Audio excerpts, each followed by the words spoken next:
Call this meeting to order. Call this meeting to order at 7:32. Please all rise as you can for the Pledge of Allegiance. I pledge allegiance to the flag of the United States of America and to the republic for which it stands, one nation, under God, indivisible, with liberty and justice for all. Please remain standing for a moment of silence or silent prayer as your conscience finds appropriate.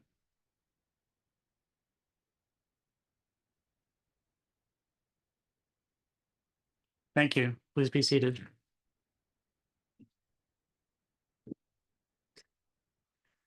Members of the council, you should have an agenda before you. And I have two changes. Are there any changes from members of the council? And are there any conflicts of interest for any council members for any items currently on the agenda? I have neither. No changes for me. No conflicts of interest, but vested interests, but no. Okay. I'll assume from the muted microphones that no one else has changes. So change number one is that Ethan Sweep from the Office of Representative Ivy is present and will do a presentation. I'd like to add that before the proclamation and recognition of Domestic Violence Awareness Month. And the second change is that I'd like to remove under new business item number 2, charter amendment of Article 7 and code changes to Chapter 2. I had some concerns upon reading that, and I want to go over them with the town manager before we bring this before the whole council. So I'll bring that to the next work session. Any objections to those changes? Concerns? Okay, with those changes, may I please have a motion to adopt the agenda as amended? So moved. Second. Motion by Councilmember Lingua, seconded by Councilmember Calon. Is there any council discussion of the motion to approve the agenda as amended? Point of clarification, I believe that was the motion by Councilmember Foe. It was. Thank you. Thank you. Sometimes my my eyes go over the list of council members and the visual overrides what I had planned to say. So apologize for that. Thank you for clarifying. Are there any public comments on the motion to approve the agenda as amended? Very good. Do a roll call vote then. Councilmember Smith. Aye. Councilmember Foe.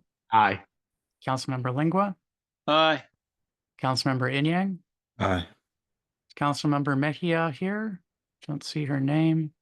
Councilmember Calon. Aye. And I abstain. The motion passes 5-0. That brings us to the presentation from Ethan Sweep. Mayor Sweep, please go ahead. Well, thank you, Mayor, and hello, Council. Thank you for having me. So for those who on the call who may not know, as the Mayor said, my name is Ethan Sweep. I am a Community Liaison and Grants Manager with the Office of Congressman Glenn Ivy. And I'm just here to talk to you a little bit about what our office has been working on this past summer since the last time I saw you. We've been very hard at work working for all constituents of Maryland's 4th Congressional District. This summer, we were able to celebrate grant funding for gun violence prevention, for electric buses, and for safer streets. Additionally, we continue to work with the federal agencies to make sure that our constituents are taken care of and that their concerns are addressed. So as always, reach out to us if you or your constituents need any assistance. Mayor Thompson, I did reach out to that constituent with the post office issues today. I haven't heard back yet, but that doesn't mean that they haven't probably filled out the privacy release form yet, but we'll make sure that they're taken care of. Thank you. But tonight, I also wanted to talk to you about 3 things that are upcoming or currently happening in our office. So first, I wanted to talk about the Congressional App Challenge. So the Congressional App Challenge or Application Challenge is an opportunity for high school students across the country to showcase their skills and talents. And the way it works is that each participating member of Congress receives submission from high school age students in their district. And from there, an independent panel of judges will select which app is the most innovative and beneficial to society. After the district winner is chosen, they are automatically entered into the national competition, where a winner will be determined from a separate group of panelists. We're encouraging as many people from our district to join in order to promote and nurture an interest in developing technology. And we also believe that this is a good way for those interested in STEM fields to receive real-world experience and networking opportunities within those fields. The deadline to apply to that is October 24th, 2024. And I believe you can go onto the website, Congressional App Challenge I think it's just .com. I can't remember what it is, but if you Google Congressional App Challenge, it will come up immediately. And that has all the information on the program. Or you can reach out to our office and I'll get you hooked up with the information that you need. Secondly, our office is now accepting applications for nominations to the military service academies. So members of Congress, senators, as well as the vice president and the president may nominate candidates for appointments to 4 of the 5 U.S. service academies. These are the U.S. Military Academy in West Point, the U.S. Naval Academy just up the road in Annapolis, the Air Force Academy in Colorado Springs, and the U.S. Merchant Marine Academy in Kings Point, New York. The 5th Service Academy, the U.S. Coast Guard, does not require a congressional nomination for appointment. So Congressman Ivey may nominate between 10 to 15 individuals for each vacant academy slot that is allotted to our district. But we want people to understand that receiving a congressional nomination does not guarantee admission into an academy. However, it is a requirement to be considered for appointment as part of each service academy's admissions process, with, of course, the exception of the U.S. Coast Guard Academy. For more information on military service academy nominations and to apply, you can go to our website, ivy.house.gov, and under services, click on Military Service Academy nominations, where at the bottom of the page, you will see a form to fill out. The deadline to apply for those nominations is October 18th, so coming up pretty quickly. And yeah, we would ask, if you could just help us get the word out about that. So finally, the last thing I wanted to talk about was the Community Project Funding Grant Program. I know we've talked about this several times with you all, but for those who may be unaware, this is a grant program where members of Congress can submit projects to the House Appropriations Committee as part of our annual budget process. This program was started up in the last couple of years, and it has been a very effective way for us to provide funding for projects in our district. So our office will begin accepting applications as soon as we receive guidance from the House Appropriations Committee, which usually happens in about February or March. If you have ideas for projects or would like more information, please reach out to our office and schedule a meeting with me. I would be more than happy to talk to you. Additionally, we're planning to come around again early next year when we may have more information for you. We are also planning on doing another webinar similar to the one we did last year, probably sometime in January or February as well. So again, thank you so much for having me tonight. It's been lovely being here. And I'll finish by asking if anybody has any questions. Thank you, Mr. Sweep, Mayor Sweep. Any questions for Mr. Sweep?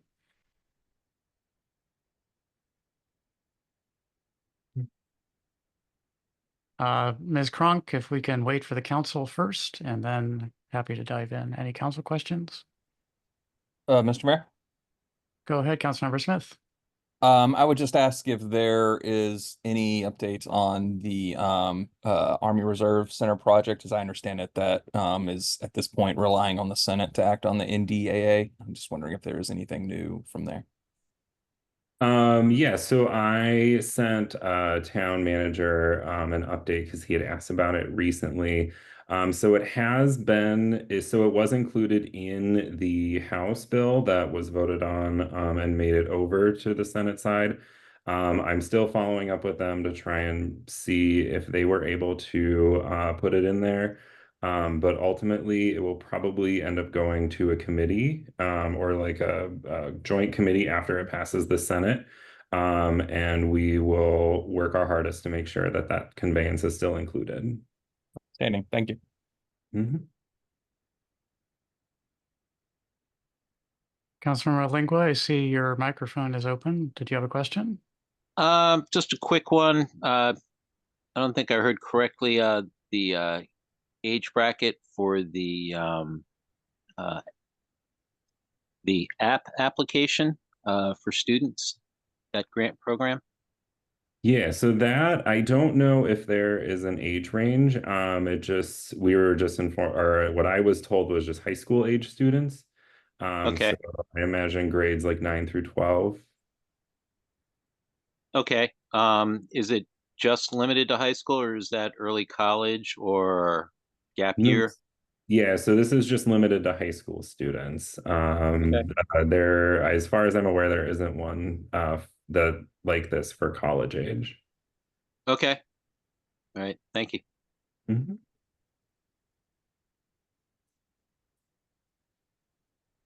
Okay, have no other council members have questions, or members of the public have a question? I saw Ms. Cronk, you had your hand up earlier. Yes, thanks so much. Ethan, thanks so much for this report. I'm glad that the congressman is reporting out to municipalities and making that connection clear. I was curious whether the congressman has read the resolution on a ceasefire that this town's council passed a couple of months ago, and whether he has any comment or any response to that resolution. So I can't say definitively that he has read the resolution, because I wasn't there, when it was presented to him. But I know that he has been reading all of the correspondence that we've been receiving on the issue. But that, I can't speak for him, so that's all I feel really comfortable saying right now. Okay. Thanks. I just put the link to the resolution in the chat and would love to make sure that that gets in front of him and that he has a chance to read that action taken by this council, prompted by residents of the town and other municipalities in the area. Mhm. Yep, and I know that Mayor Thompson had sent that to me, and I sent it along to our senior staff to add to his daily briefing packets. So I can follow up and see if he has seen the resolution.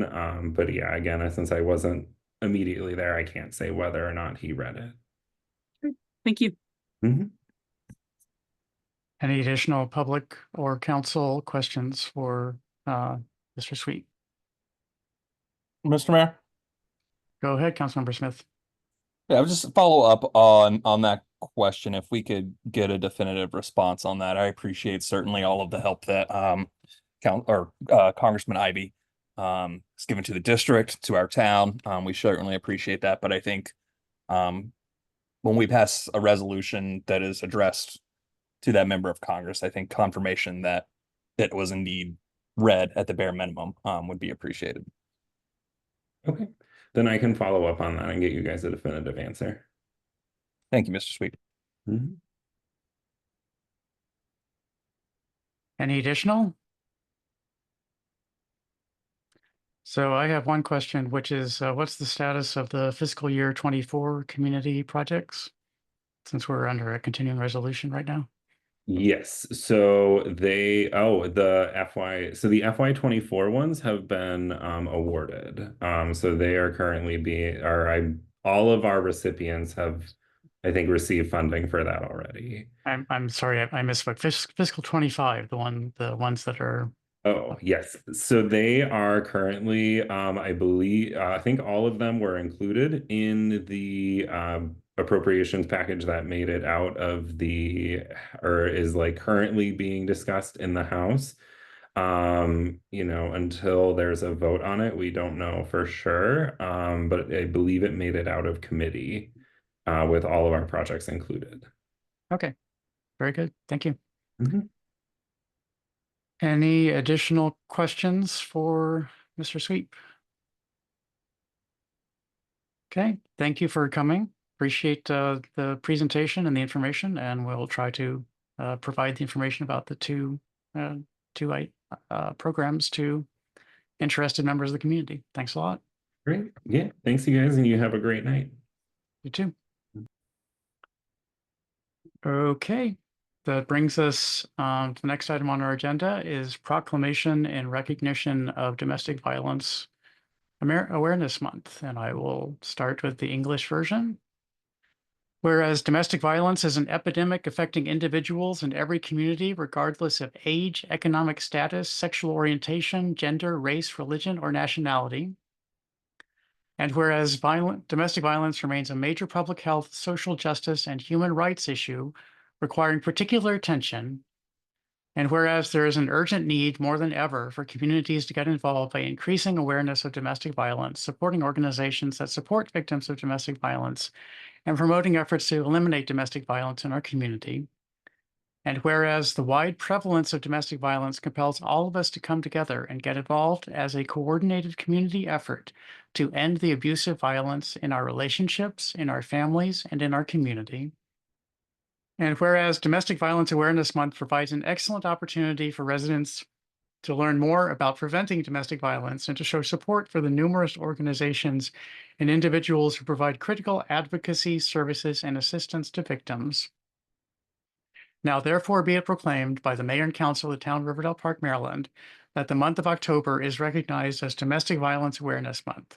Residents of Riverdale Park are urged to work together and to spread awareness of domestic violence and to wear purple or illuminate their homes with purple light as a visible sign that our community supports those who are impacted by domestic violence. Y ahora en español, proclamación. Considerando que la violencia doméstica es una epidemia que afecta a individuos en todas las comunidades independientemente de la edad, situación económica, orientación sexual, género, raza, religión o nacionalidad, y considerando que la violencia doméstica sigue siendo un problema de salud pública, justicia social y derechos humanos que requieren atención especial, y considerando que hay una necesidad urgente más que nunca para que las comunidades se involucren por aumentar la conciencia de la violencia doméstica, apoyo a organizaciones que apoyan a víctimas de violencia doméstica y promover esfuerzos para eliminar la violencia doméstica en nuestra comunidad. Y considerando que la amplia prevalencia de la violencia obliga a todos a unirse y participar como un esfuerzo coordinado de la comunidad para poner fin a la violencia abusiva en nuestras relaciones, nuestras familias y nuestra comunidad. Y considerando que el mes de concientización sobre violencia doméstica proporciona una excelente oportunidad para los residentes aprender más sobre prevención de la violencia doméstica y mostrar apoyo a las numerosas organizaciones e individuos que proporcionan apoyo crítico, servicios y asistencia a las víctimas. Ahora, por lo tanto, ser proclamada por el alcalde y el Consejo de la Ciudad de Riverdale Park, Maryland, que se reconoce el mes de octubre como mes de concientización sobre violencia doméstica. Los residentes de la ciudad de Riverdale Park se insta a trabajar juntos para difundir la violencia doméstica y usar ropa color morada o iluminar sus hogares con la luz morada como un signo visible que apoya a nuestra comunidad quienes se ven afectados por la violencia doméstica. Muchas gracias. Thank you very much. Please all, we should join together to recognize this terrible epidemic and scourge on us. Work to end it.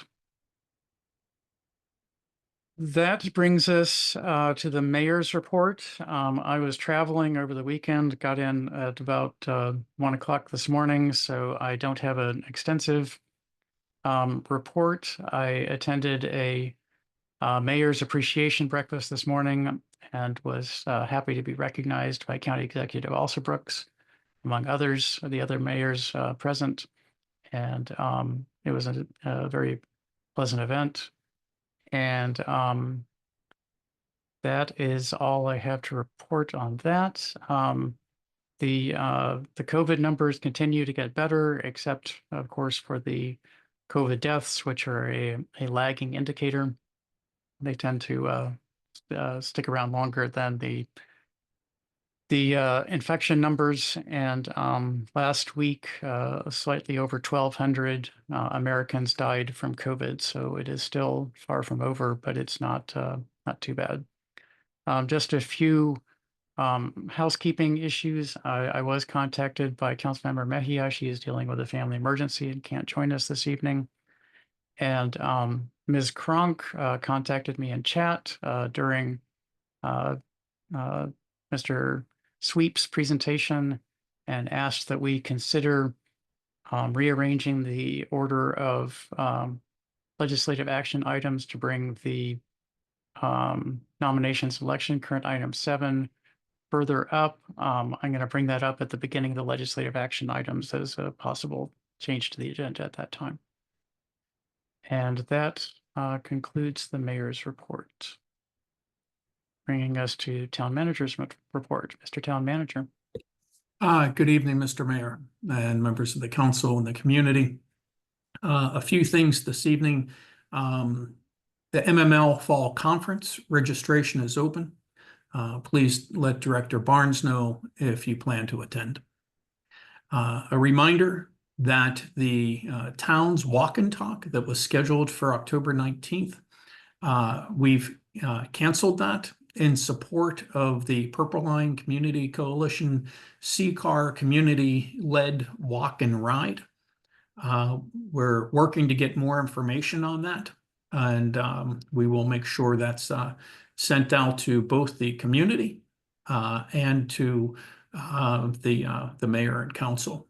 There was a question regarding the breadth of participation that was anticipated for that, but we've gotten clarity and the walk is open to the community.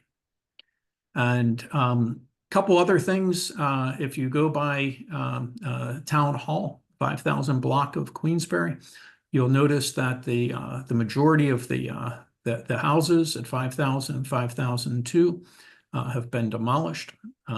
We're working to have the grading in that completed, but that's an important step towards completing the CIP project. We also have made significant progress on the Pocket Park and Tot Lot on the former 54th Place. Essentially, it's in. All the playground equipment's installed. We will not be able to open it until the fence is in. And what we're being told that may take another 6 or so weeks. There's, I guess, a supply chain or ordering issue and securing the fence. So once we have the fence around the property, then we'll be able to have a grand opening and celebrate that completed project. We're also making good progress in Town Hall. I know it's been a long haul, but we are making good progress in wrapping up a number of issues. The dais that you all approved last week has been ordered, along with the I believe Ms. Barnes helped me out here on the date for the video system, video and audio system for the council chambers. But will we be bringing that at the end of the month for approval? We will. We'll bring it to the council at the end of the month. And the only other thing I have, Mr. Mayor, is that we do not have a fire department report this evening. As the mayor knows from conversation that I had with him recently, I just want to share with the full council in this forum, and that is that operationally, the volunteer station is currently not operating and hasn't been for a number of months. And so I'm continuing to have meetings with the president of the volunteer fire department. And we're working with the county to have the county attend the council meeting at the end of the month to explain to the mayor, council, and the community how fire service is being supplied in Riverdale Park. Does that conclude your report, Mr. Town Manager? I'm sorry, I had one extra thing, and Ms. Barnes would have sent me a text or something if I forgot this. And we're also wrapping up the agreement with the farmers market. We've been operating on an expired agreement for some time. We've gotten some clarity, and we hope to bring that before the council for its first look at the end of the month for approval in November. Now that's the end of my report, sir. Thank you, Mr. Town Manager. Councilmember Foe, you have a question? I do, but it completely blanked right now. Per the fire department, I know that enforcement of the time or the traffic restrictions, I think it's between 6 to 9 a.m. I'm not certain if that's the correct time. I know that recently has been enforced. I don't know if that's Riverdale Park. I don't know if that's State Highway. I just wondered if we should potentially consider removing that signage and potentially not enforcing that. That doesn't need to be dialogues tonight. I'm just thinking out loud because I had a constituent complaint about the enforcement of it. And the only thing I would say, sir, is my understanding that potentially there could be operations out of there without any notice to the town. We wouldn't know that. I know that as of today, they're not operating and they haven't been. Might that change tomorrow? I don't know. So status quo as is. That would be my recommendation, sir. Thank you, sir. Okay, next item on the agenda is the monthly finance report. Mr. Jones?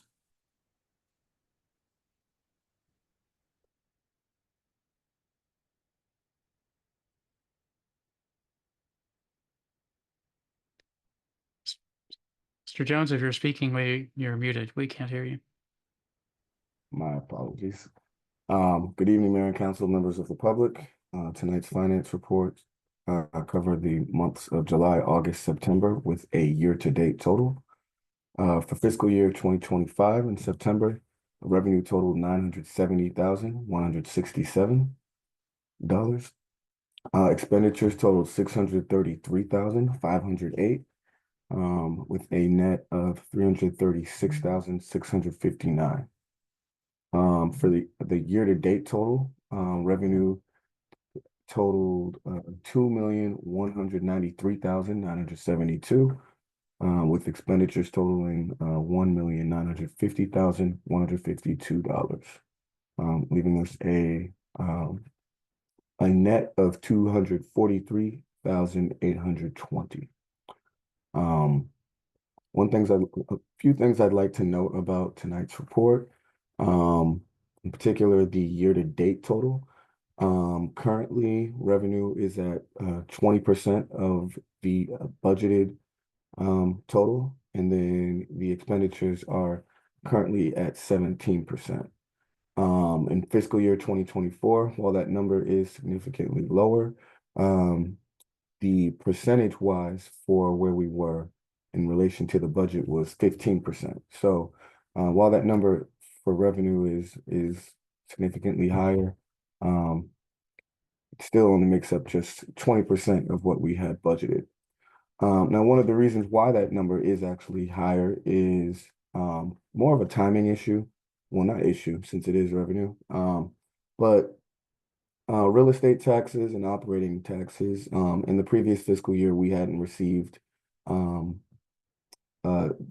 that revenue source at this point of the fiscal year. So We did receive those items earlier than what we did in previous years. Additionally, in the beginning of the fiscal year, we transferred money into the budget as a means to balance. So if you look in the month of July, that number was higher as well, as we actually transferred in roughly $200,000 more for this current fiscal year than we did in previous years. So that explains why the revenue is higher overall for fiscal year 2025 as opposed to the previous fiscal year. So yeah, that concludes the monthly finance report for September. And if there are any questions, I'd be happy to answer. Thank you, Deputy Director Jones. Are there questions from the council?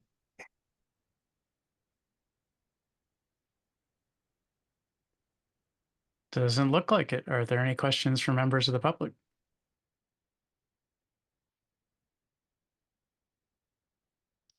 Doesn't look like that either.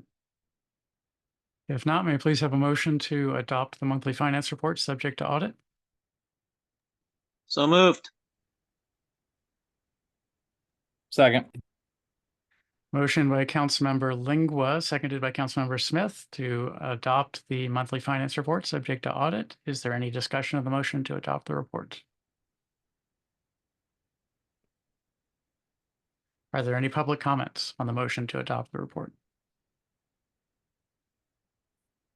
Hearing none, seeing none, I will do a roll call vote. Councilmember Smith, Aye. Councilmember Foe, Aye. Councilmember Lingua, Aye. Councilmember Inyang, Aye. Councilmember Kellon, Aye. and I abstain. The motion passes 5-0. That brings us to the correspondence summary. There is no correspondence summary, so there's not much to discuss there. As the town manager said, there is no fire department report, so that brings us to council, committee, and ward reports, starting with Councilmember Smith, Ward 1. Thank you, Mr. Mayor. Was happy to attend and participate, shall we say, in the in Hyattsville's zombie run over the weekend. I will commit to having run the 5K, but I did participate. It's originally started by the Hyattsville Elementary PTA, where my son goes due to a quirk of zoning. But the event raises money that funds PG County Public Schools throughout the area. So really great event, lots of great people there. Got a chance to speak with a lot of our delegation, including Senator Washington, Delegate Williams, Delegate Martinez, folks from the county county council, and Councilmember Fisher, Hyattsville's mayor, several other folks from surrounding communities. So it was a great event. Good to see lots of the community out supporting our public schools and our students. It's fantastic. Continue to keep an eye on the work going on in Town Center with one of our cornerstone businesses in Manifest Bread. I mentioned in the work session, they had some, believe it or not, trouble with Parks and Planning and DPI that I think were sort of unacceptable, and that they errantly issued a permit and then stopped work that had already started because there was a permit in hand, causing significant delays and costs for the business that shouldn't have ever happened. I want to thank Mayor Thompson for stepping in to help, Councilmember Olson from the county council from jumping in, and our MUTC coordinator, Daniel Sams, who, whatever I might have to say about park and planning, he was really great through the whole process, despite the fact that he was going on vacation. So thank you to Mr. Sams and everyone involved in that. We'll continue to keep a close eye on any interaction we have to have with those county and park and planning entities that seem to always be having trouble. Also good to hear from Mr. Mayor that you were able to attend the mayor's breakfast today, and see County Executive also Brooks. It's good that people are seeing her out in the community, and that's being noticed. That is about all I have for tonight. Thank you, Mr. Mayor. Thank you, Councilmember Smith. Councilmember Foe, Ward 2. Good evening, everybody. I don't have much this evening. Saturday, we attended a birthday party at Blandare Regional Park in Howard County. And I sent some council members a deluge of pictures. I sent text messages.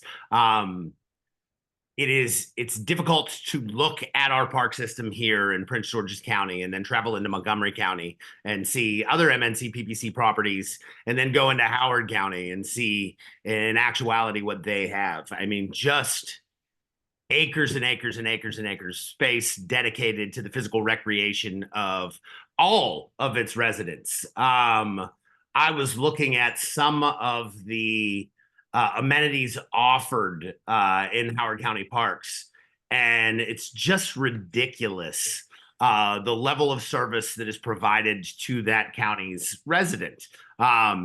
I immediately saw more affordable functions that we could potentially upgrade or amenities, bocce courts. I thought there were all-weather ping pong tables. There were horseshoe pits. There were level turf spaces with lighting, remarkable pavilions to rent for, I mean, and the amenities drew in the public. Hundreds upon potentially thousands of people in this one gigantic park space. There's ADA accessible play spaces. It is just astonishing what driving 30 miles away from northern Prince George's County can reveal to you. And I want to continue to have a dialogue where we can continue to pressure specific entities to help improve our entities, and maybe even have a dialogue about how we could potentially fund some of those types of things on a smaller scale, obviously, for our own residents. I don't know, maybe it's having a child that makes you view park space a little bit differently. But I would just like to be able to offer a fraction of what our surrounding counties are able to give their communities. Just a thought. With that, I yield. Thank you, Mr. Mayor. Thank you, Councilmember Foe. Councilmember Lingua, Ward 3.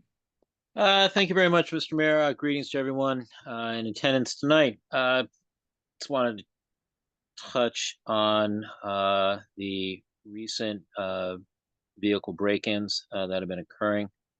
I appreciate the email I got from Chief Robert Turner regarding this, about conversations he had with Mr. Listician about vehicle break-ins and what the department's been doing in terms of adjusting patrol strategies, which also includes foot patrol.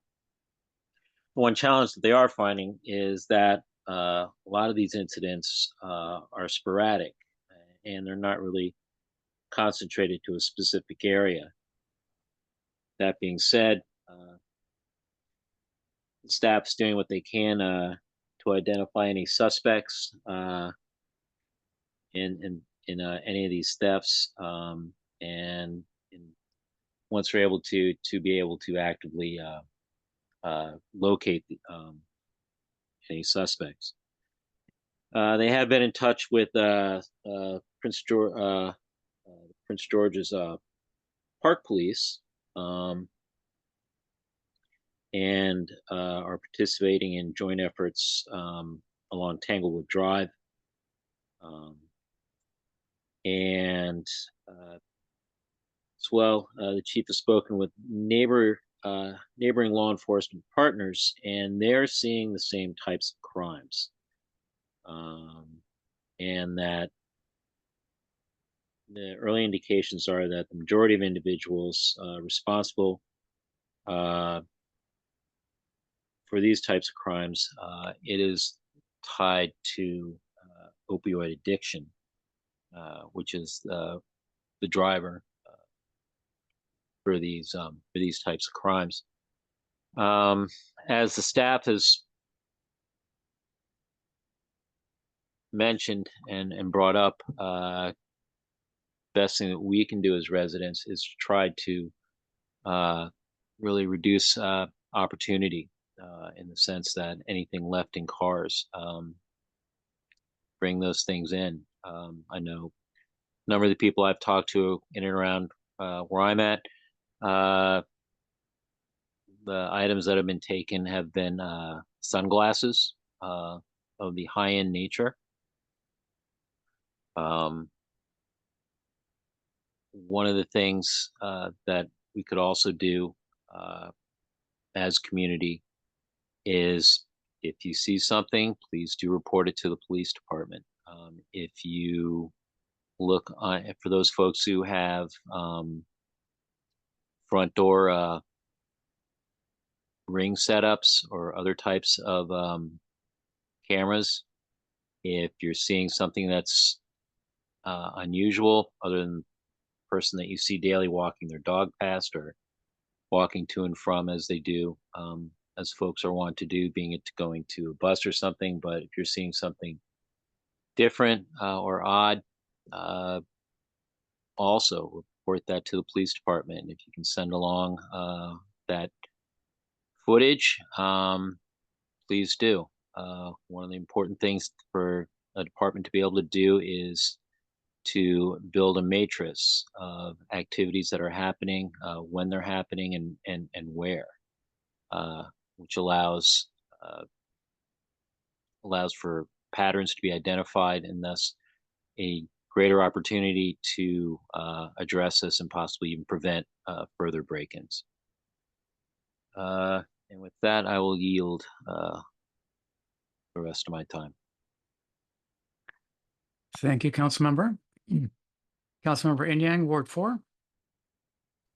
Good evening, everyone.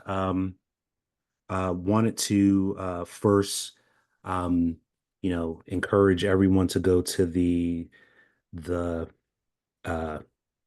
Purple Line. The town manager mentioned about the canceled walk and talk for the community walk for the Purple Line. I'm at the moment we'll be out of town, but I'm working on travel arrangements to try to get back and walk it. I think the Purple Line is probably one of the great transportation opportunities in our area, but also has been one of the chief difficulties, inconvenience to be nice, and that our region has seen in for some folks almost 10 years or so. And so getting a better sense of what it is, asking questions. I think there are a lot of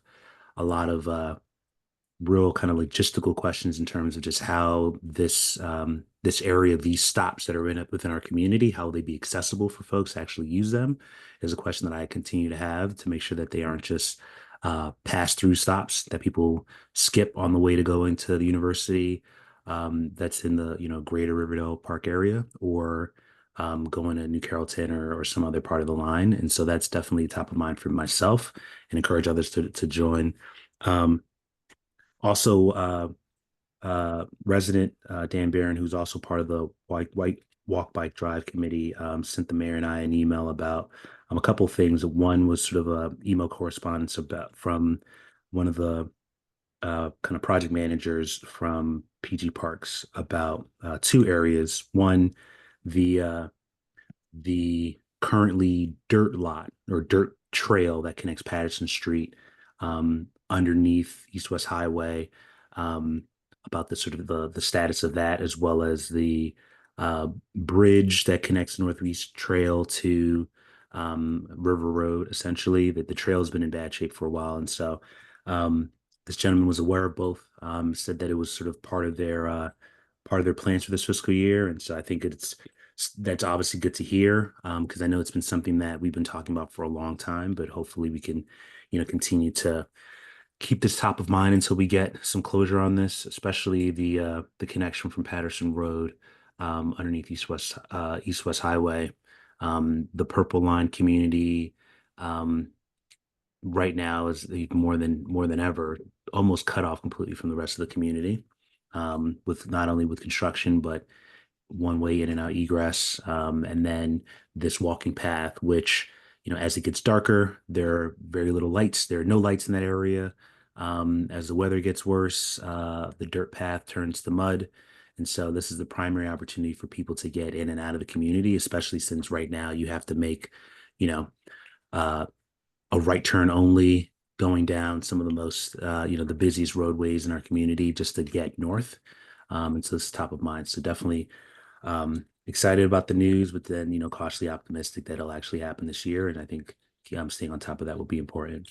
And then lastly, we'll talk a little bit more about some of the legislative, but I'm really, really excited, looking forward to the Riverdale Park Block Party that's being planned for the 26th of October, and sort of looking forward to bringing the town as well as a bunch of different vendors in and around this area together to do what has not been done before in this community, and hopefully is a new tradition that can bring not just the members of Ward 4, but literally the entire sort of surrounding area together for a family friendly fun event.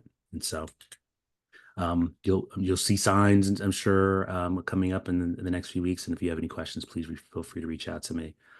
And with that, I will yield the rest of my time.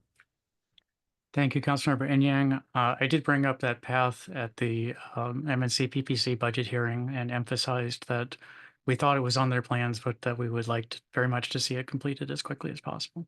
Just wanted to add that. Thank you. Councilmember Mejia, as I said, is absent with a family emergency. So that brings us to Councilmember Kellon, Ward 6.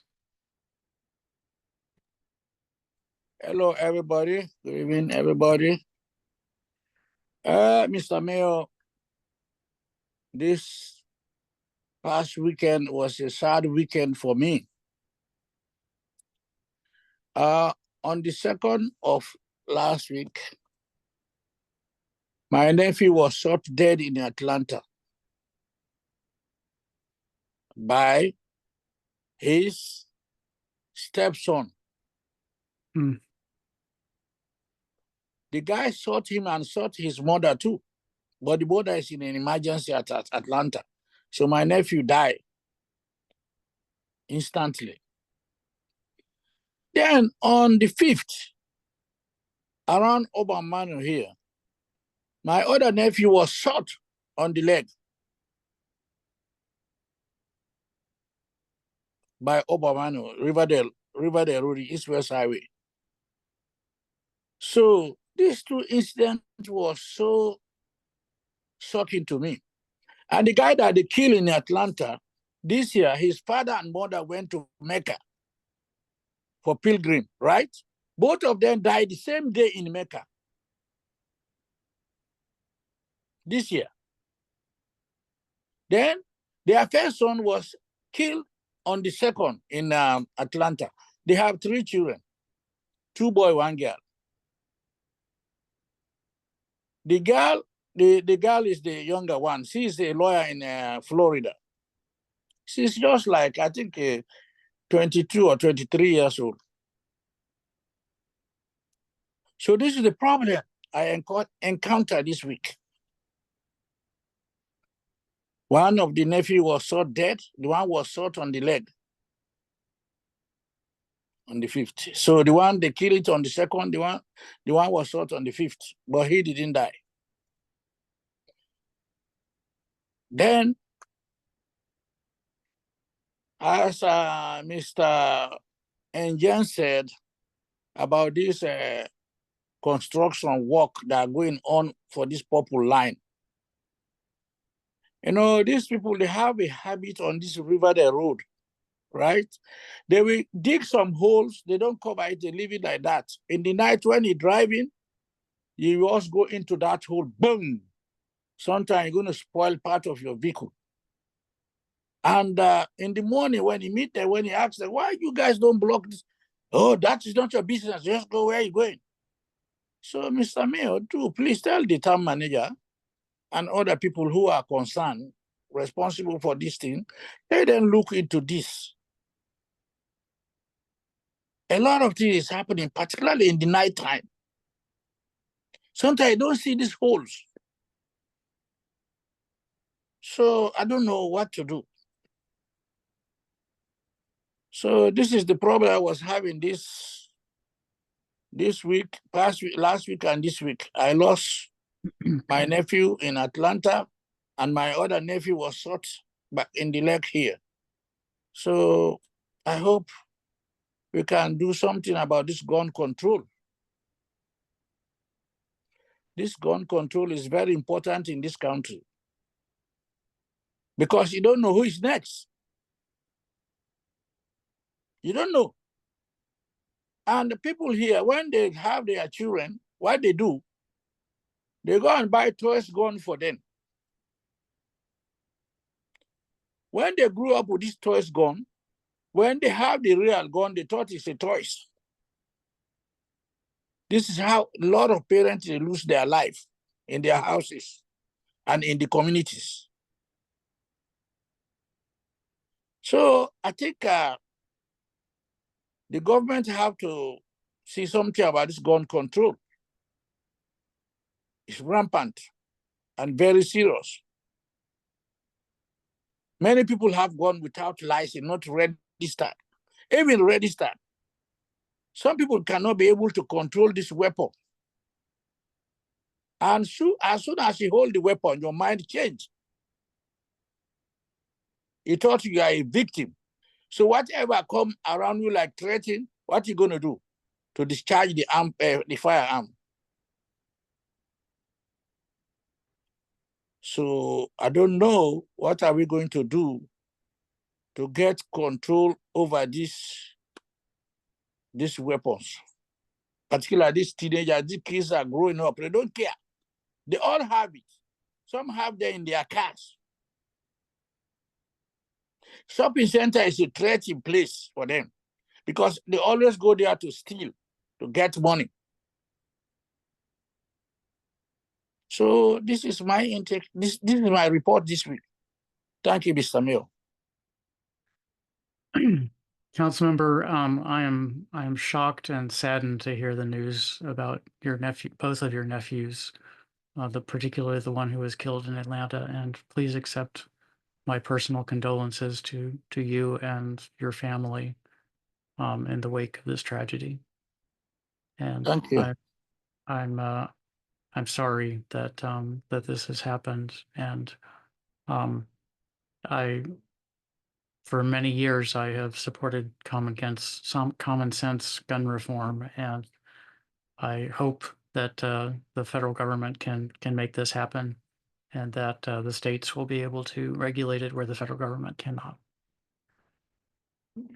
But I'm terribly sorry. I think I speak for the whole council in saying that we extend our condolences to you and your family. Thank you. And I will speak with the town manager about the Purple Line issues tomorrow night in our weekly conversation.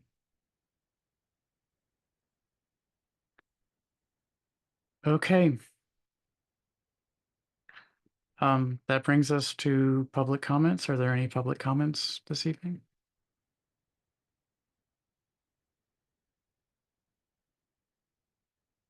Seeing none, hearing none, move on to the consent agenda. May I please have a motion to approve the consent agenda items? So moved. Second.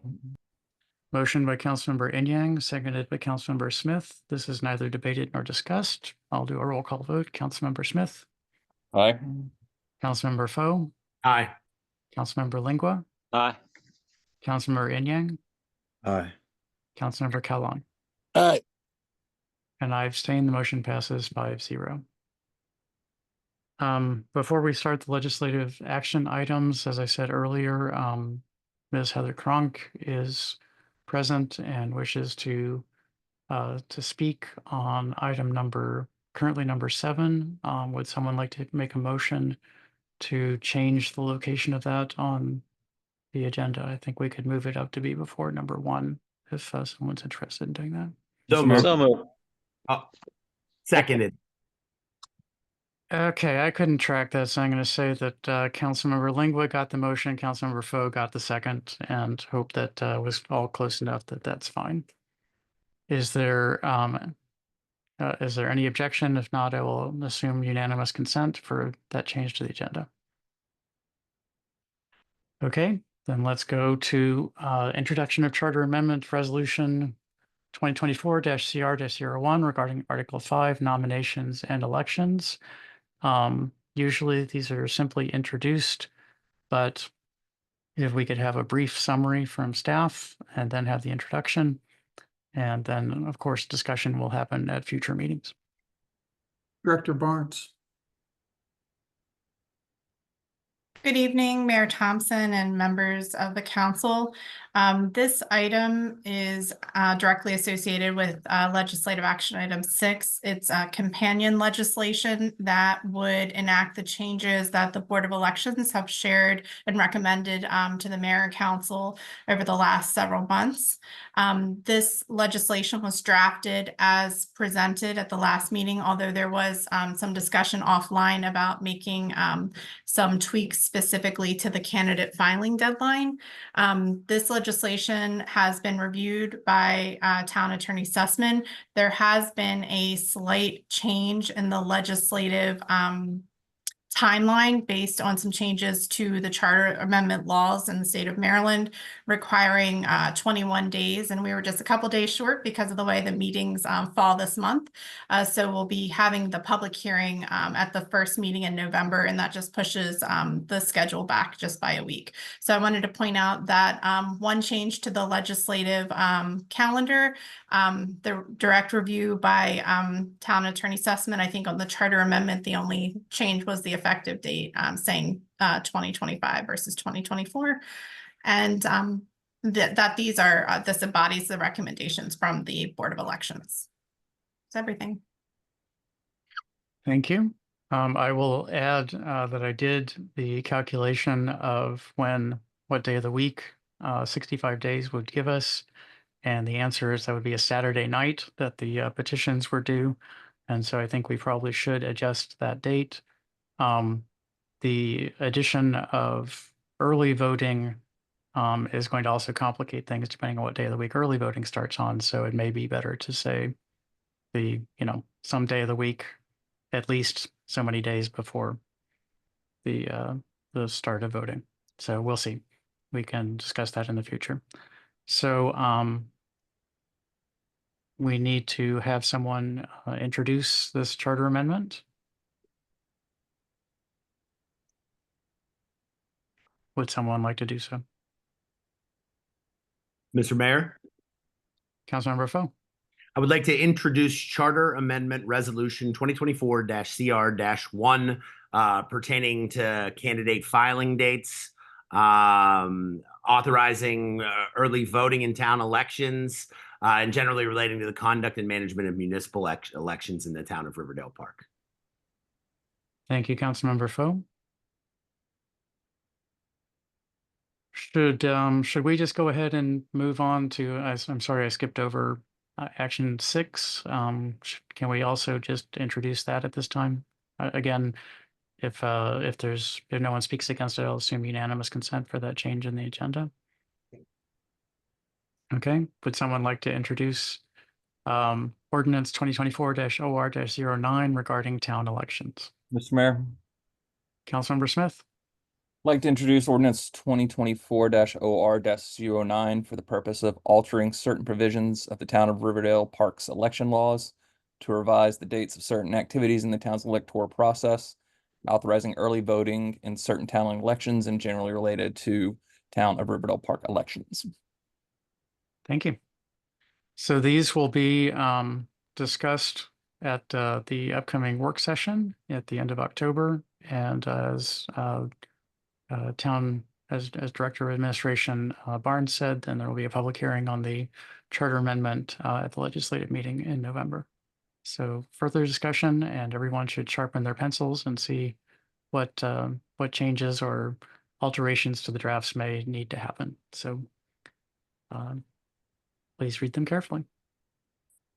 And with that, we can rejoin the regular order of legislative action items, starting with number 1.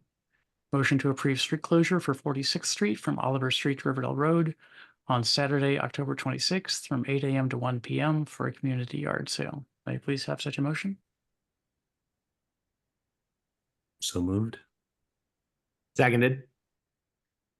Motion by Councilmember Inyang, seconded by Councilmember Foe. Is there discussion of this motion?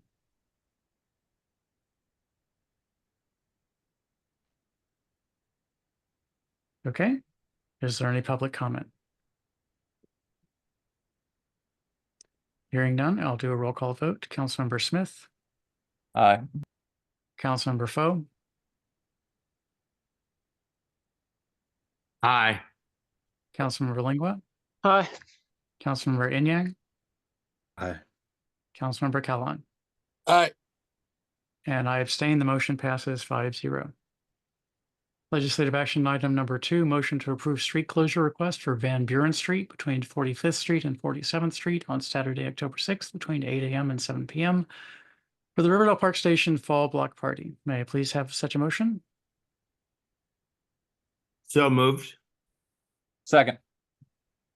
Motion by Councilmember Foe, seconded by Councilmember Smith. Is there any discussion of this motion? Are there any public comments? Hearing none, I'll do a roll call vote. Councilmember Smith, Aye. Councilmember Foe, Aye. Councilmember Lingua, Aye. Councilmember Inyang, Aye. Councilmember Kalan. Aye. And I abstain. The motion passes 5-0.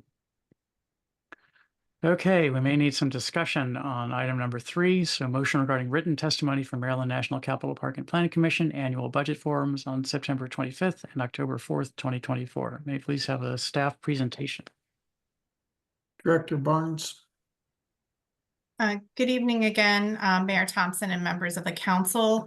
This topic has been discussed at 2 previous meetings. Staff worked to synthesize the comments that were made at the previous meetings into a draft letter. We did have a quick update. I'd like to ask if Director Shelton could provide an update on 2 of the items.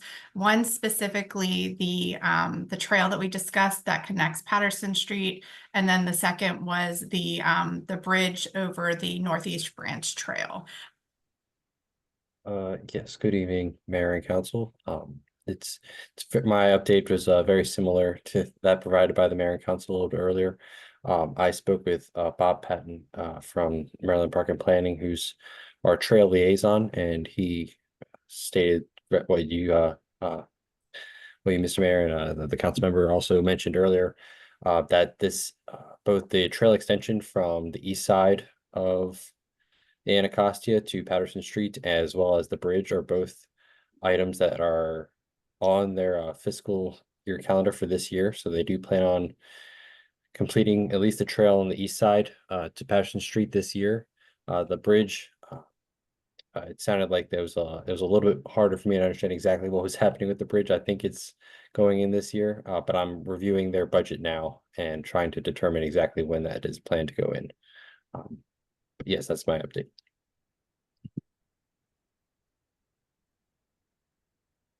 Thank you. So,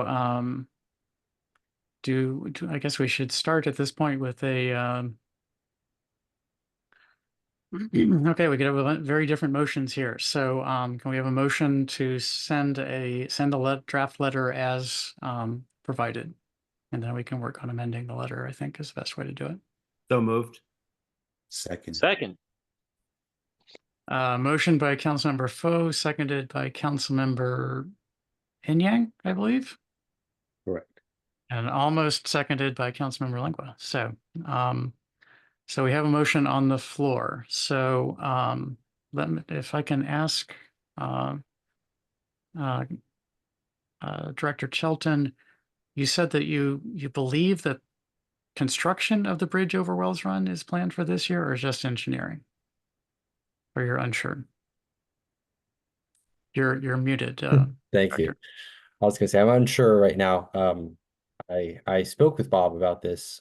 He mentioned 2 bridges, and it was unclear exactly when they were going to be installed. Both over the Wells Run site there, just both in the same location, just at different times. So it was a slightly confusing conversation. So that's why I'm reviewing the budget to help get some clarity there on Bob's comments. But we could leave the language in encouraging them to do that. And if they've already got it, then that's an easy one. Okay. Is there any desire on the council to remove the language requesting the Patterson connection to the trail, or should we leave that in also? I'm fine with that. Councilmember Yang, do you have an opinion? Since I it's would your- encourage us to keep it in. If we want to move it to the bottom of the list, then we can do that as well. I think people may assume that the list is in priority order, even if it isn't. And so, again, if that's an easy win that they can check off, good, gets the to-do list started. So happy to do that rather than removing it, since it's been on the list. It's been in the we're going to do it for a couple of years now. So I'd rather not remove it. Okay.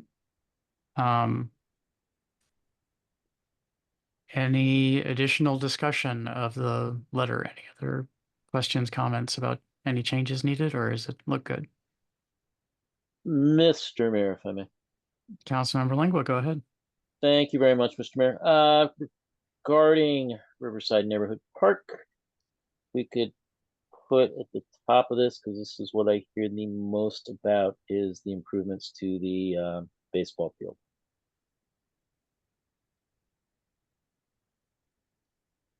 Okay, can whoever's controlling the screen, can you scroll down to that section? It's right below the Patterson Street, Riverdale Road improvement. Currently, it's listed installation of volleyball court, installation of half basketball court, and then improvements to the baseball field. Okay, and what is, I think it's a little bit further up. I think I saw it scroll past. One more. Okay, one more. There it is. Is that the one? Yeah, currently it's on this list, it's sitting third. And, as a colleague from the 4th Ward brought up, even though we're not seeing a priority order, it may be interpreted as a priority order. And just to play it safe, I think it would be a good idea to put that at the top of the list for Riverside Neighborhood Park. Okay, so so that there's a previous the basketball court is can scroll up just a little bit more, whoever's controlling. Okay, so the basketball court. Okay, so the volleyball court, basketball court, and baseball field, and you just like to move that. So move it up 2 slots. Correct. Okay.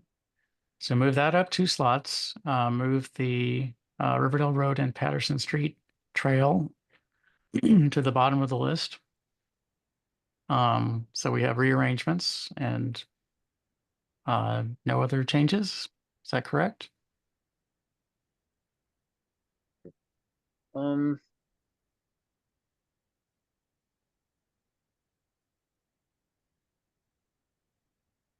Councilmember Lingua, are you there?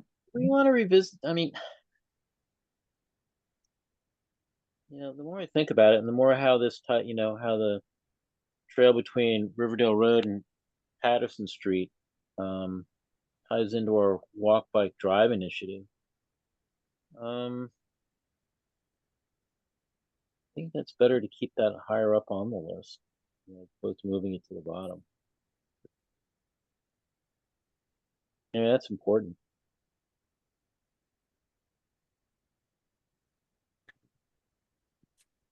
Okay, so we have differing. That's my thought on it. So Okay. Council members?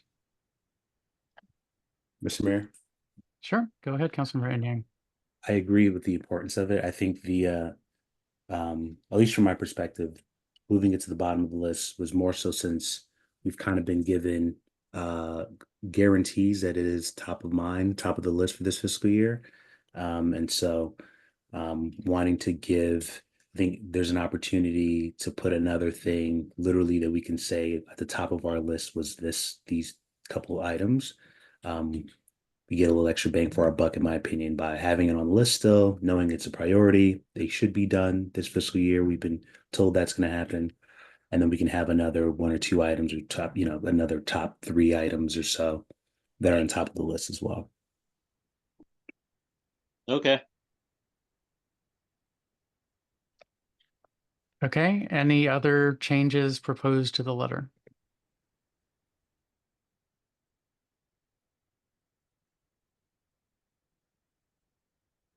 Okay, so since we voted or made a motion to send a letter substantially similar to this letter, why don't we have a motion to amend the original motion to rearrange the order of the items on the list to move the trail between Riverdale Road and Patterson Street to the bottom of the list, and to move the improvements to the baseball field of Riverside Neighborhood Park to above the installation of the volleyball court.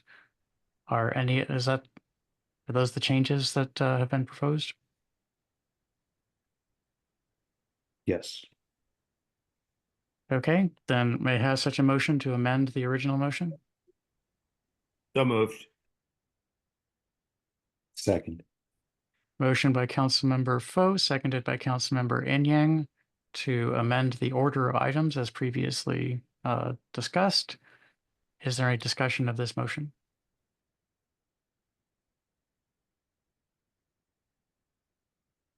Hearing, are there any public comments? Hearing none, we're going to vote on the motion to amend only. I'll do a roll call vote. Councilmember Smith, Aye. Councilmember Fo, Aye. Councilmember Lingua, Aye. Councilmember Enyang, Aye. Councilmember Callan. Aye. And I abstain. The motion to amend passes 5-0. We are back to the main motion with the order of the letter rearranged. Is there any additional discussion about the content of the letter? Any additional questions, comments, changes?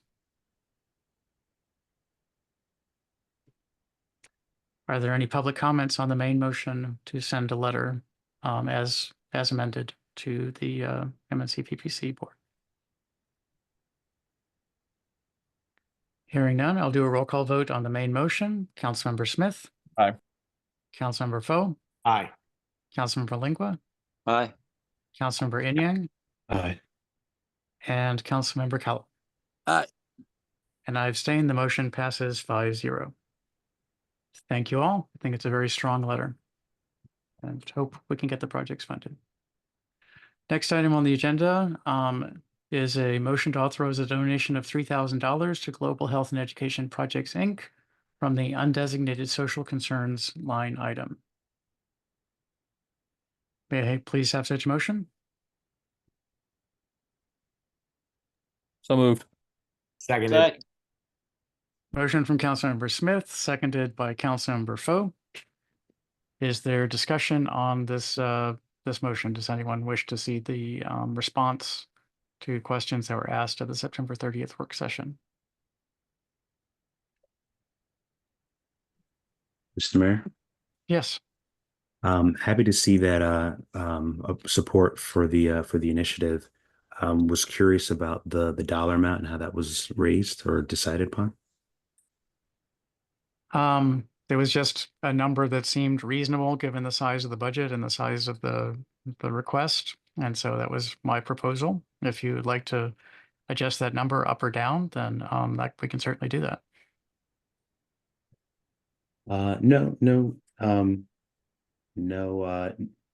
No strong feeling in either way. I know they were asking for anything that we can get, so I'm sure the none will go a long way. Was just more curious. Thank you. Mr. Mayor, Councilmember Smith, go ahead. what was did we get a specific request? We did not get a dollar request. The director requested whatever we could provide, felt comfortable providing. Okay.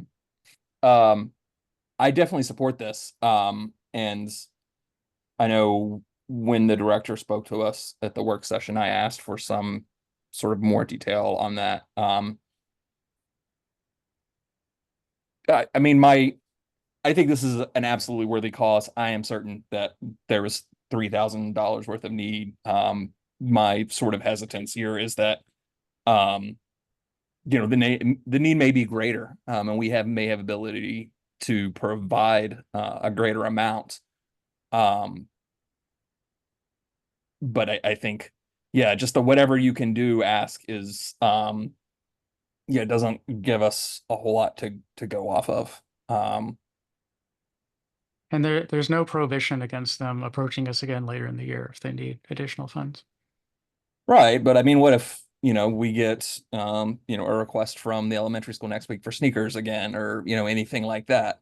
And, you know, I mean, like I said, my objection here is not that I don't think they can spend $3,000 wisely or that it isn't a good cause and everything. It's actually the opposite. I think, being able to put a number on it would be good. I don't, you know, I would defer to the consensus of the council on this initial request, but, the director did indicate that he would provide us that information.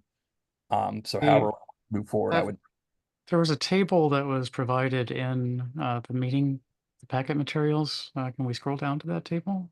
Sorry, I may have just not seen that. So that is the impact of the previous grant that was funded through ARPA, the ARPA funds. And how much was that?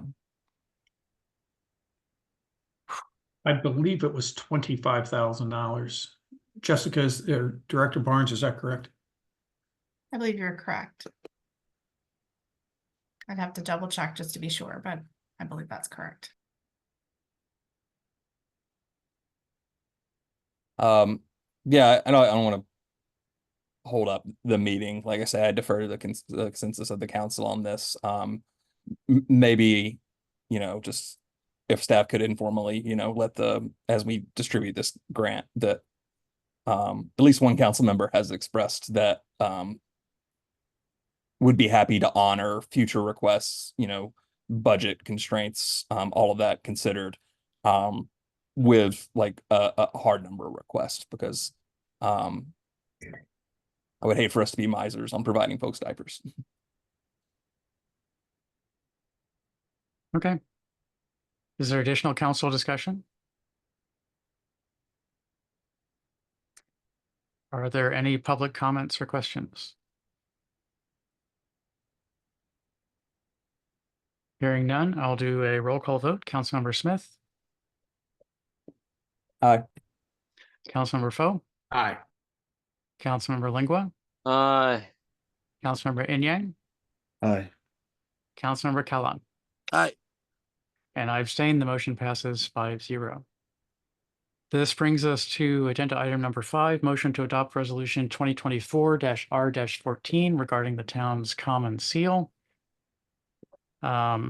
Just to let the council know, I worked with staff and reworded some of the resolution just before the meeting, maybe an hour before the meeting. This wasn't huge changes, correcting a few typos and capitalizations, and the major change was in the description of the 3 paths. If we can scroll down to that, whereas, so symbolic elements, keep going. Yeah, there we go. So the whereas was the circularization, and then I'll just read the next whereas as it is. Whereas the 3 circular pathways symbolize the Anacostia River, railways, historic and new light rail, and the trolley trail. So that's the new whereas. And then an and was added after the whereas regarding the tulips. I don't believe there are any other changes. Is that correct? Please scroll down just a little bit more so you can see. That's correct, sir. So those are the only changes from what was originally provided.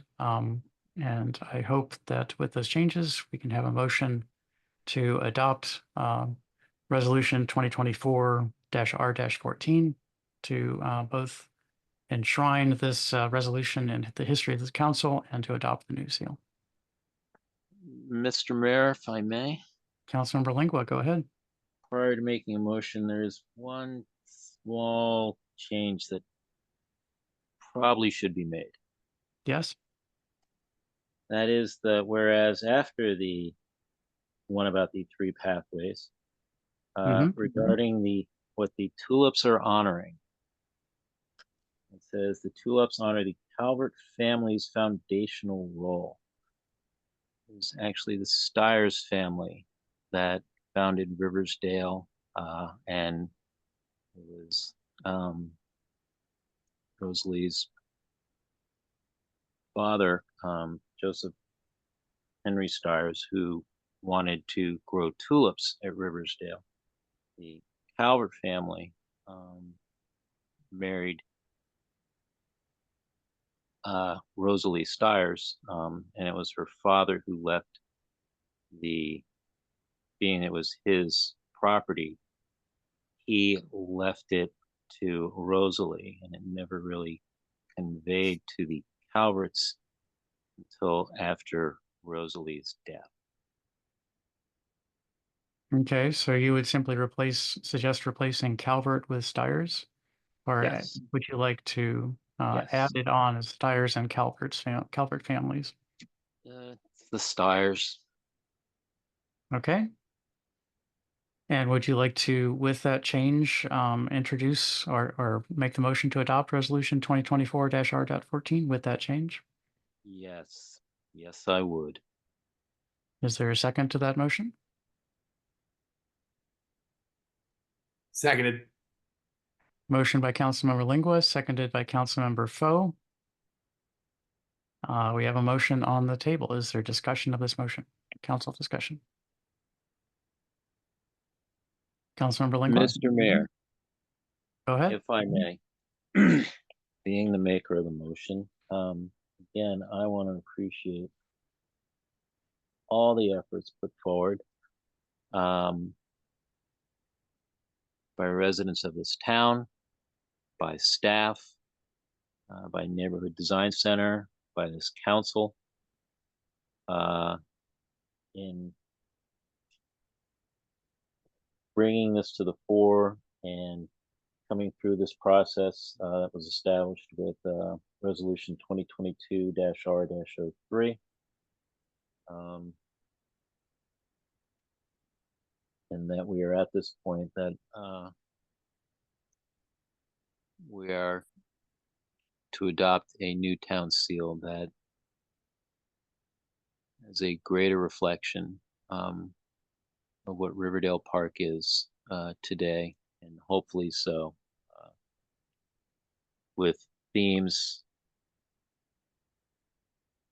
on into the future. My personal thanks to everybody involved, and I don't think I could be any more prouder be involved in this process with this council, with residents and all the staff who participated and put the hours and the efforts in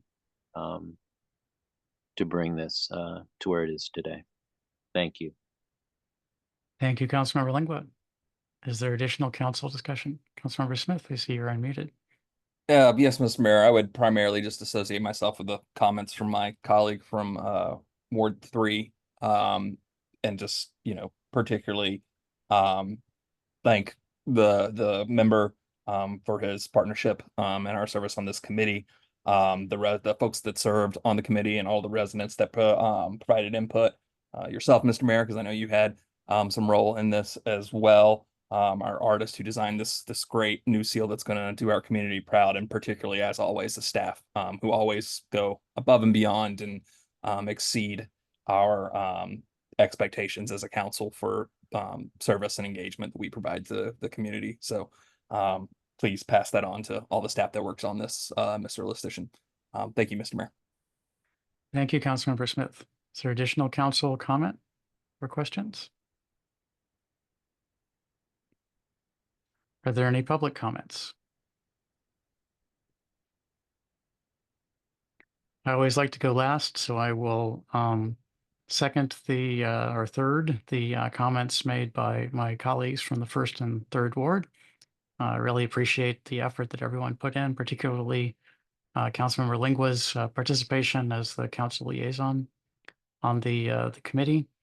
And I will add that I discussed the fact that this was coming before the council with Mayor Muñene from Chevrolet today. They did the town seal redesign, and I think we borrowed this process, and she was tremendously excited that we would be voting on this tonight. And she even asked if we were going to be meeting virtually so she could join for the vote, but she doesn't seem to be here. But she may be watching us on Facebook Live. But very exciting to be here, very exciting to have the new seal with us, and I look forward to the adoption. And unless there's additional council discussion, I will move to a roll call vote. Is there any council discussion or public comment? I still can't wait till your tattoo. You're gonna be waiting for a while, council member. So with that, roll call vote. Councilmember Smith, Aye. Councilmember Foe, Aye. Councilmember Lingua, Aye. Councilmember Yang, Aye. Councilmember Kellon. Aye.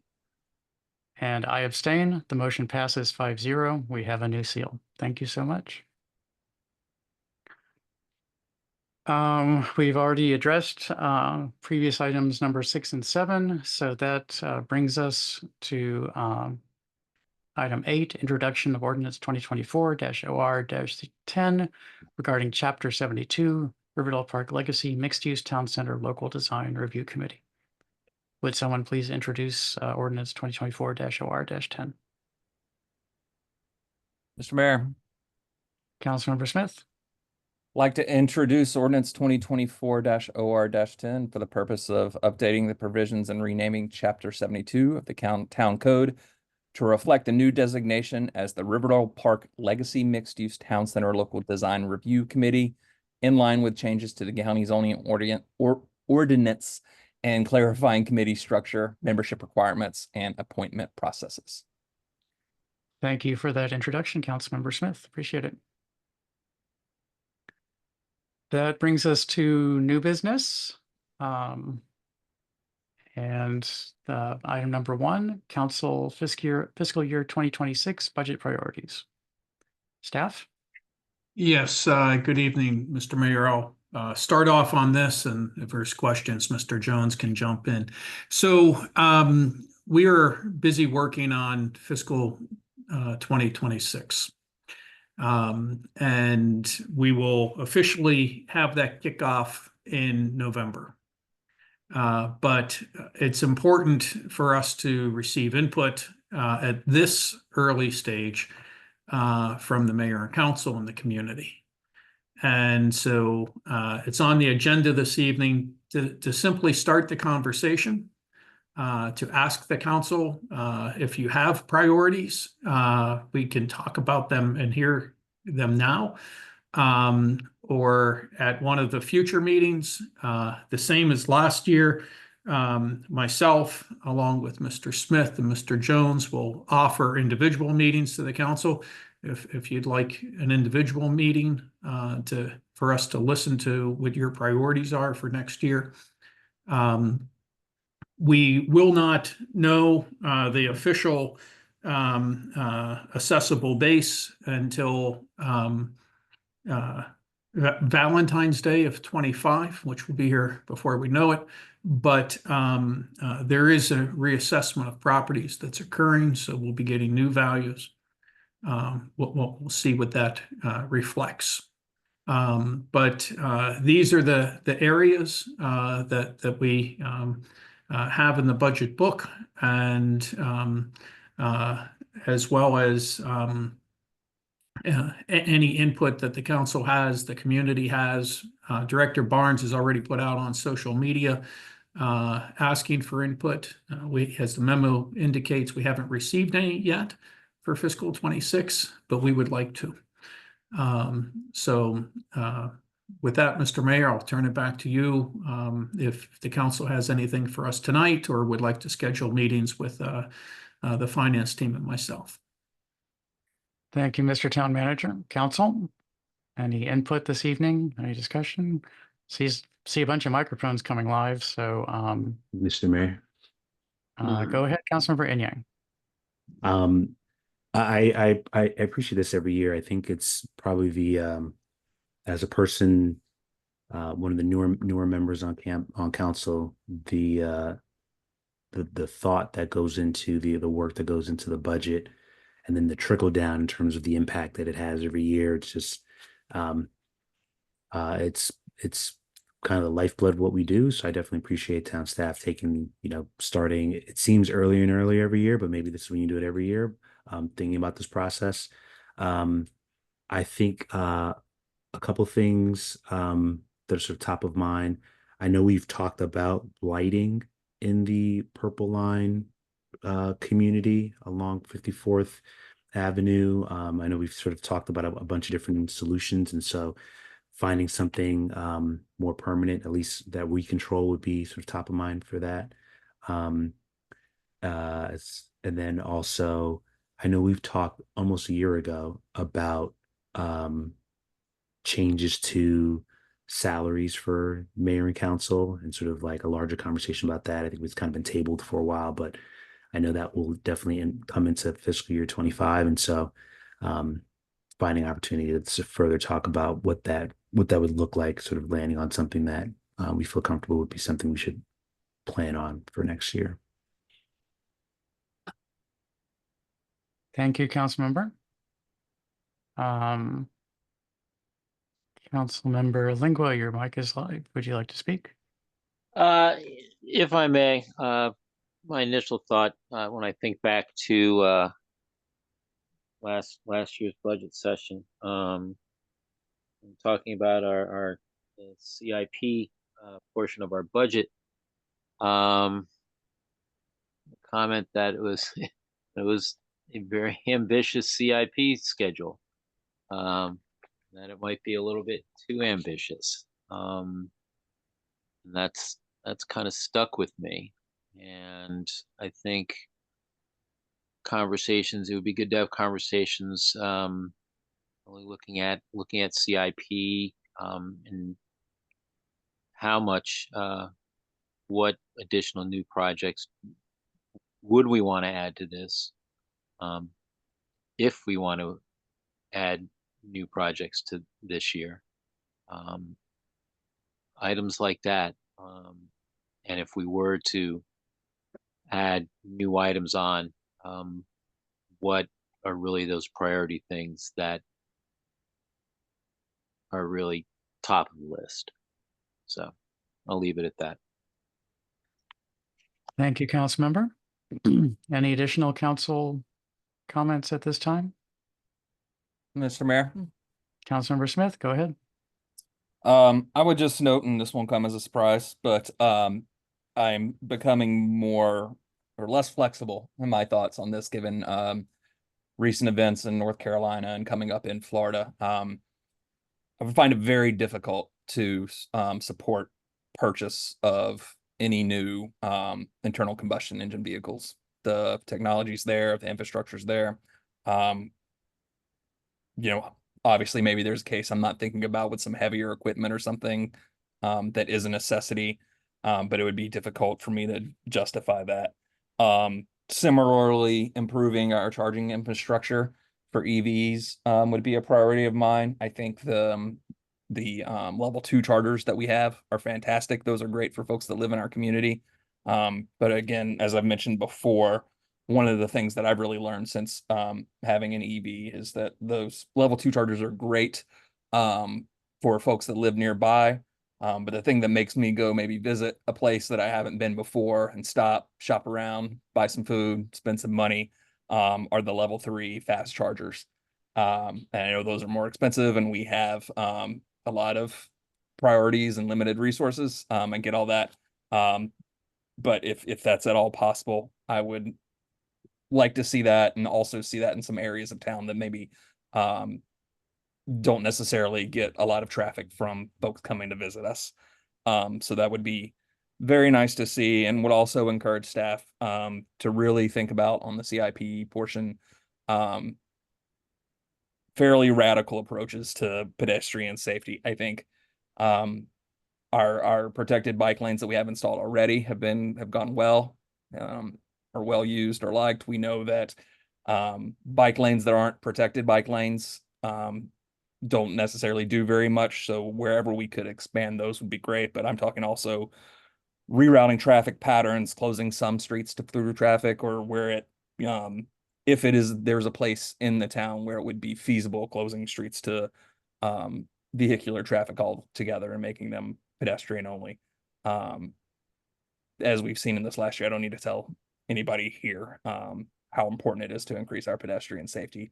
And the fact is, not just our town, but across our country, we have the primary problem with road safety is that we have roads that are designed to encourage people to drive recklessly. And all of the automated enforcement and new crosswalks and signs, those things help. But the thing that is going to, actually bring meaningful change is rethinking the way that we do transportation and designing our roads where the primary incentive is to be safe, not to get somewhere else fast. So certainly encourage staff to think big on that front, and y'all always have, and I appreciate that. So thank you. That's what I have for this evening, Mr. Mayor. I'm sure I'll have some other priorities to think of for that limited amount of money at a later date. Thank you, Councilmember Smith. Mr. Mayor. Councilmember Foe, go ahead. I was thinking about this, and I don't think that these are huge dollar expenditures potentially. Previously, I had spoken to incentivizing rain check rebate program use inside our municipality. I would love to have a meeting of the minds to see what that entailed. I know that individually, we just lost 7 arborvitae on our property. To replace them with decent sized replacements is going to roughly run $1,500 to get 4 to 6 foot trees. That kind of upfront capital can sometimes be an issue in gaining access to those grant funds. Delivery, maybe acquisition of certain sizes of different plants could be something that the town participates in. I would love a dialogue where we can talk about how we can incentivize this within the community. Secondly, anything related to Plummer Park. Specifically what I have in mind, I've spoken to the council and staff before about just starting to acknowledge that history with potential, I don't, for lack of a better term, advertisements in high traffic areas in our community. A picture of Adam Francis Plummer with a QR code that can take you to history about his enslavement locally. Dr. Kate Mazur, a PhD from Northwestern, is at Politics and Prose tonight, and she's presenting her new text detailing 8 stories about the DC area post-Reconstruction. And we have a chapter on the Plummer family. Emily Plummer was notoriously difficult to deal with as she saw the finish line and eventual emancipation. I think that story is absolutely remarkable. And we have this woman's name on a park that we're going to build. I believe that storytelling is a part of this that can really engage a community. Like I said before, a picture of Adam Francis Plummer. I was enslaved right here. Holy cow, is that captivating? I just think that we can build up interest in this topic material as we move towards completion of this park. Those are just some things that excite me right off topic. I'm sure that I will have other things, but that's where I am right now. Thank you. Thank you, Councilmember Foe. Additional council comments, ideas, thoughts? Are there any members of the public who would like to comment at this time? Okay. I will comment in response to Councilmember Smith's comments earlier. The level 3 EV chargers, there appears to be a new emerging standard on the connector. And so I think that perhaps it's good that we've waited so that we can get, if we get and head in that direction, when we head in that direction, that we will be using the North American Charging Standard NACS connector, which seems to be the emerging winner of the competing level 3 charger connection standards. So, so wanted to mention that. I would agree with that, Mr. Mayor, and would also say I have a spare NACS adapter if anyone is looking for one. What does it adapt to? Actually, I probably can't accept that from you from ethics reasons, but I'm interested. But I'd be interested to know what you have just so I can buy one of my own.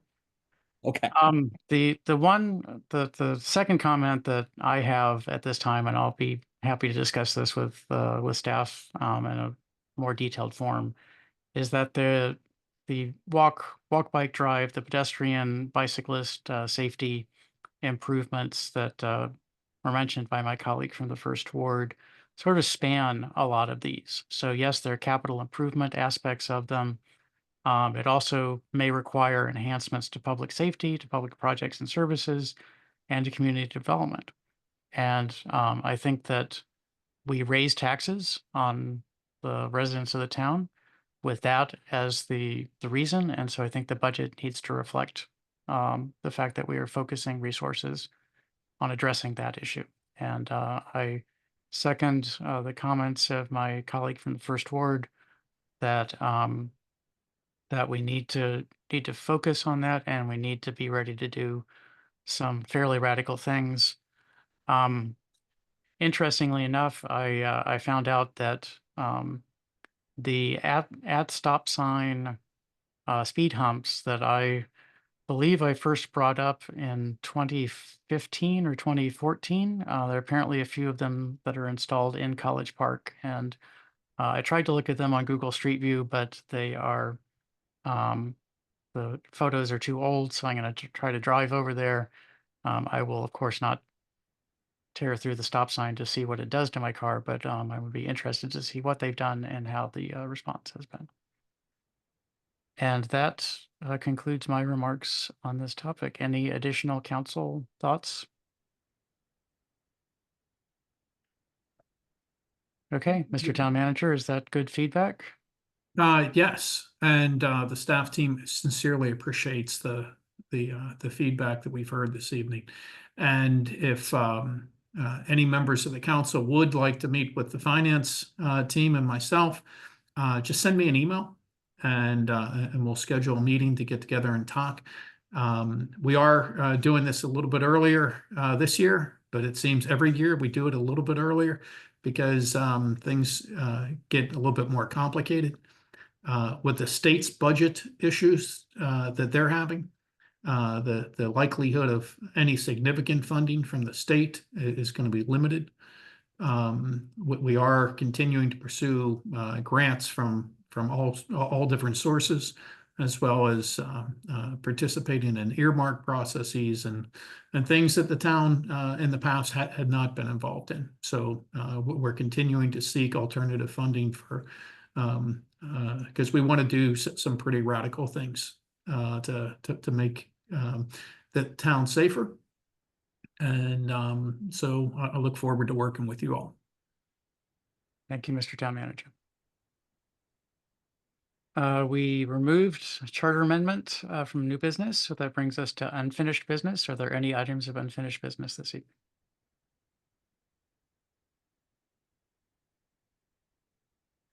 Seeing none, no raised hands, no microphones, then may I please have a motion to adjourn?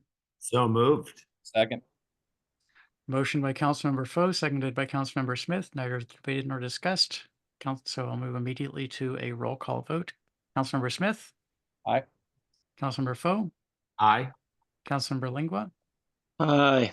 Councilmember Inyang? Aye. Councilmember Kellon? Aye. And I abstain. The motion passes 5-0. We are adjourned at 9:16 p.m. Thank you all That's a very much. quality pace. Runs a great tight ship.